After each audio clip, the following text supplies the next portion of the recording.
नमस्कार दोस्तों, आप सभी का स्वागत है हमारे नॉलेज साथी चैनल पर। मैं आपका नॉलेज का साथी अनुराग सिंह आज आपके समक्ष एक नए टॉपिक को लेकर हाजिर हूँ, जिस टॉपिक का नाम है मैकेनिकल वेंटिलेटर। तो आइए आज हम इस टॉपिक के बारे में चर्चा करते हैं कि मैकेनिकल वेंटिलेटर होता क्या है, इसकी आवश्यकता कब पड़ती है और इसकी सेटिंग्स एक आईसीयू में रहने वाले नर्सेस के लिए जानना क्यों ज़रूरी है।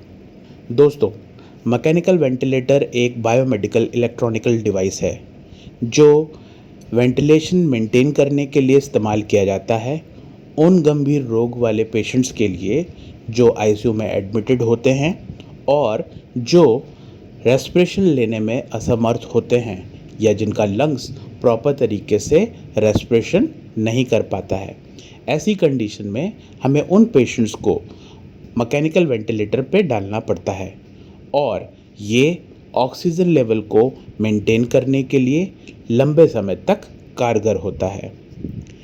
मैकेनिकल वेंटिलेटर हमारे एनवायरनमेंट के एयर को और आईसीयू में एडमिटेड पेशेंट्स जिनको हाई एनरिच्ड ऑक्सीजन डिलीवर की जाती है उनको लंग्स तक पहुंचाने और वहां से वेंटिलेट करके कार्बन डाइऑक्साइड को बाहर निकालने में मददगार होता है।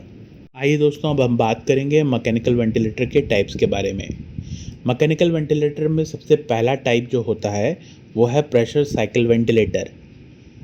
ये वेंटिलेटर एक स्पेसिफिक एयरवे प्रेशर के थ्रू एयर को लंग्स में पहुंचाने का काम करता है।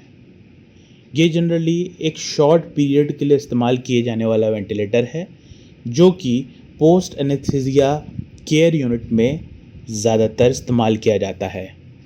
अगला टाइप है time cycled ventilator.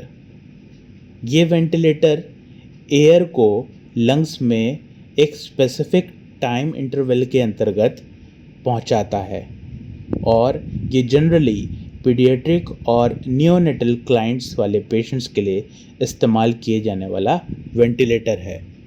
Third type है वॉल्यूम साइकिल वेंटिलेटर। इस टाइप के वेंटिलेटर में हम पेशेंट के लंग्स के वॉल्यूम कैपेसिटी को ध्यान में रख के उसके वॉल्यूम को पहले से इस वेंटिलेटर में प्रीसेट कर देते हैं, जिसमें ये वेंटिलेटर कॉन्स्टेंटली उस वॉल्यूम पर एयर को लंग्स में पहुंचाने का काम करता है। अगला टाइप है माइक्रो प्रोसेसर वेंटिलेटर। ये एक कंप्यूटराइज्ड और माइक्रो प्रोसेसर इनबिल्ट वेंटिलेटर होता है जो पेशेंट के कंटिन्यूस मॉनिटरिंग के लिए और उसके वेंटिलेटरी फंक्शंस को जांचने के लिए और क्लाइंट के पैरामीटर्स को चेक करने के लिए इस्तेमाल किया जाता है। आइए अब हम जानेंगे मोड्स ऑफ वेंटिलेशन के बारे में। मोड्स ऑफ वेंटिलेशन में सबसे पहला मोड है कंट्रोल मोड।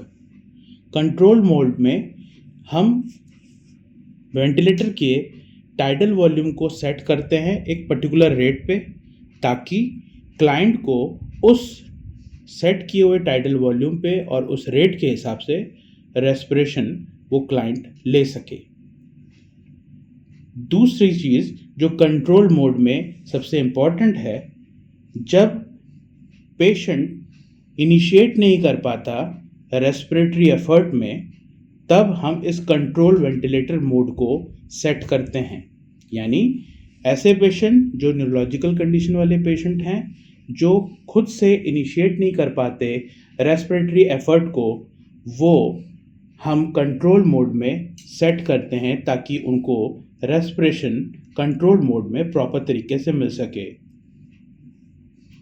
कंट्रोल मोड में सबसे लीस्ट यूज़ किए जाने वाला मोड भी है, जो कि क्लाइंट जब अटेम्प्ट करता है इनिशिएट करने के लिए ब्रीदिंग पैटर्न को, तब वेंटिलेटर को ब्लॉक कर सके और उसके एफर्ट को प्रॉपर तरीके से होने दे। अगला मोड है असिस्ट कंट्रोल मोड। इस मोड में सबसे कॉमनली यूज़ किए जाने वाला ये मोड है। इस मोड में हम पहले से वेंटिलेटर में टाइडल वॉल्यूम और उसके वेंटिलेटरी रेट को प्री सेट कर देते हैं। अगला मोड है सिंक्रोनाइज इंटरमिटेंट मैंडेटरी वेंटिलेशन, जिसका नाम SIMV भी है।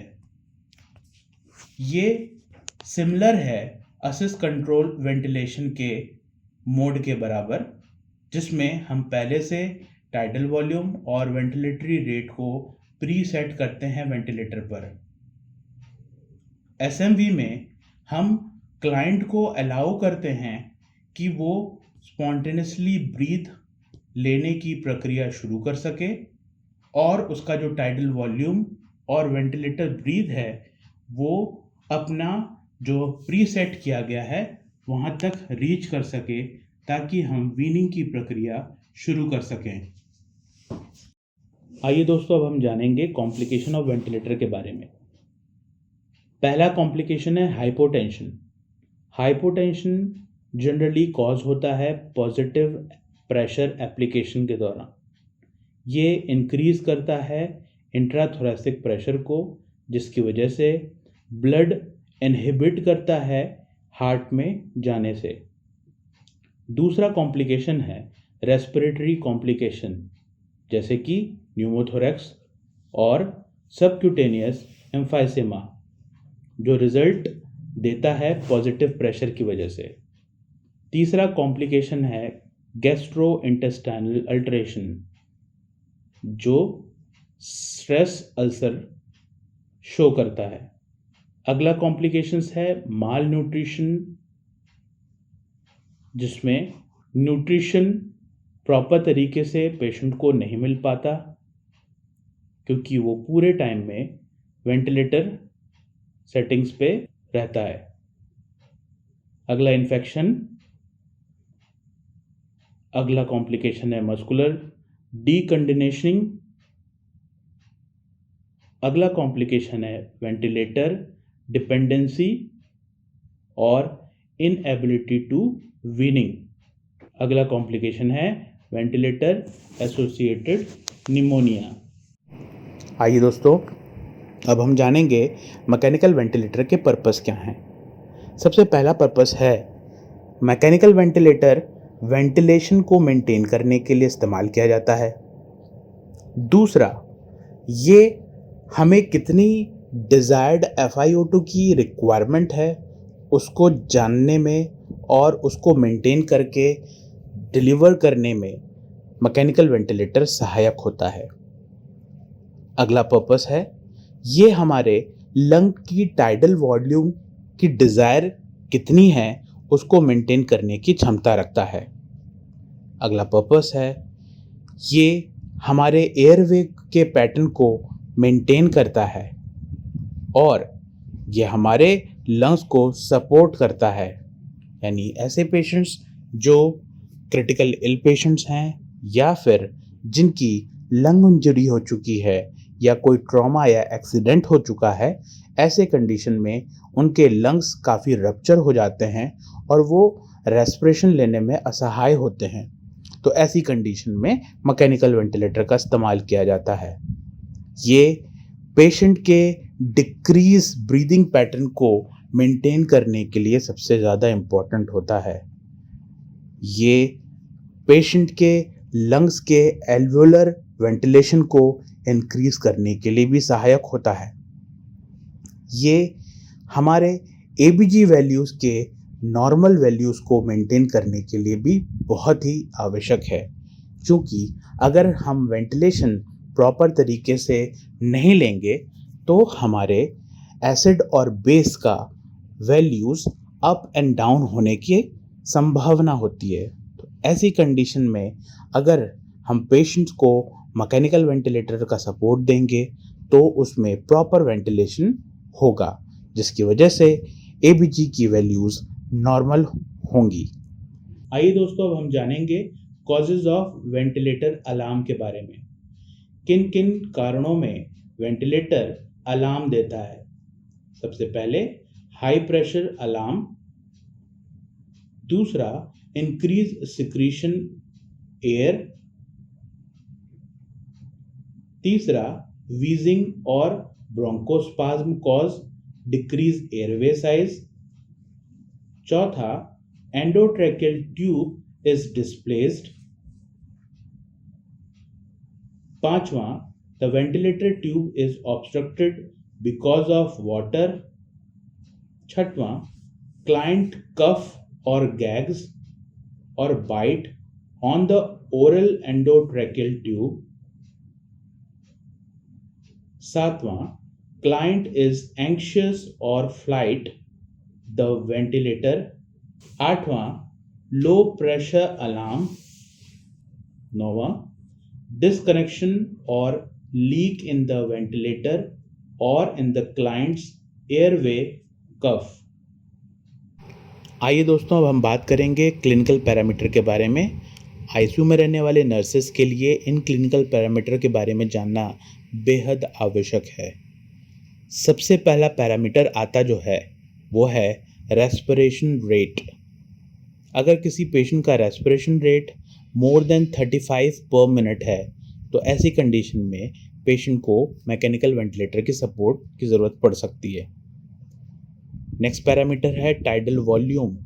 अगर किसी पेशेंट का tidal volume less than 5 ml पर kg है तो उसे मैकेनिकल वेंटिलेटर की आवश्यकता पड़ सकती है। अगला पैरामीटर है वॉल्यूम कैपेसिटी। अगर किसी पेशेंट की लंग्स की volume capacity less than 15 ml पर kg बॉडी वेट है तो उसे मैकेनिकल वेंटिलेटर की आवश्यकता पड़ सकती है। अगला पैरामीटर है PaO2। अगर किसी पेशेंट के PaO2 की value more than 50 mm of Hg हो, साथ ही उसकी FiO2 की वैल्यू मोर देन 0.60 हो तो ऐसी कंडीशन में उसे मैकेनिकल वेंटिलेटर की आवश्यकता पड़ सकती है। अगला पैरामीटर है PaCO2। अगर किसी पेशेंट के PaCO2 की value more than 55 mm of Hg हो और साथ ही साथ उसके pH की वैल्यू मोर देन 7.25 हो तो ऐसी कंडीशन में पेशेंट को मैकेनिकल वेंटिलेटर सपोर्ट की ज़रूरत पड़ सकती है। आइए दोस्तों, अब हम जानेंगे वेंटिलेटर के कंट्रोल्स एंड सेटिंग्स के बारे में। कंट्रोल एंड सेटिंग्स में सबसे पहला चीज़ जो आता है वो है टाइडल वॉल्यूम। इसमें हम वॉल्यूम ऑफ एयर जो क्लाइंट रिसीव करना चाह रहा है हर एक ईच ब्रीथ पर उस रेट को हम सेट करते हैं और नंबर ऑफ वेंटिलेटर ब्रीथ जो पर मिनट के हिसाब से हो उसको हम सेट करते हैं। इसमें हम वॉल्यूम ऑफ एयर को सेट करते हैं जो कि 1.5 to 2 टाइम्स होना चाहिए टाइडल वॉल्यूम के, जो कि डिलीवर कर सके 6 to 10 टाइम्स पर आवर के हिसाब से, जो यूज़ किया जाए प्रिवेंट करने के लिए एटेलेक्टेसिस को। अगली सेटिंग है फ्रैक्शन ऑफ इंस्पायर्ड ऑक्सीजन, जिसको हम FiO2 कहते हैं। दोस्तों, FiO2 सेट करने के लिए हमें ऑक्सीजन कंसंट्रेशन को किस हिसाब से क्लाइंट को डिलीवर करना चाहिए, इसके लिए नर्सेस को सबसे पहले क्लाइंट की कंडीशन के बारे में पता होना चाहिए और ABG एनालिसिस के बारे में पता होना चाहिए और पेशेंट के पीक एयरवे इंस्पिरेटरी प्रेशर क्या है उसके हिसाब से पेशेंट के टाइडल वॉल्यूम को सेट करके वेंटिलेशन प्रोवाइड करनी चाहिए। अगली सेटिंग है कंटिन्यूस पॉजिटिव एयरवे प्रेशर। इसमें नाम से ही दोस्तों आपको पता चल रहा है कि प्रेशर एयरवे कंटिन्यूसली मोड पे मेंटेन किया जाता है। ये उन क्रॉनिक पेशेंट्स के लिए जो प्रॉपर तरीके से रेस्पिरेशन नहीं ले पा रहे हैं और उनको एक कंटिन्यूस पॉजिटिव एयरवे प्रेशर चाहिए एंटायर रेस्पिरेटरी साइकिल में। ऐसे क्लाइंट के लिए हम कंटिन्यूस पॉजिटिव एयरवे प्रेशर का सेटिंग करते हैं। ये मुख्यतः पेशेंट के एल्वोलाई को ओपन रखने के लिए ड्यूरिंग इंस्पायरेशन और प्रिवेंट करता है एल्वुलर कोलैप्स को। ये यूज़ किया जाता है एज अ वीनिंग मॉडलिटी में भी। दोस्तों, अगली सेटिंग है पॉजिटिव एंड एक्सपिरेटरी प्रेशर, जिसको हम पीप के नाम से भी जानते हैं।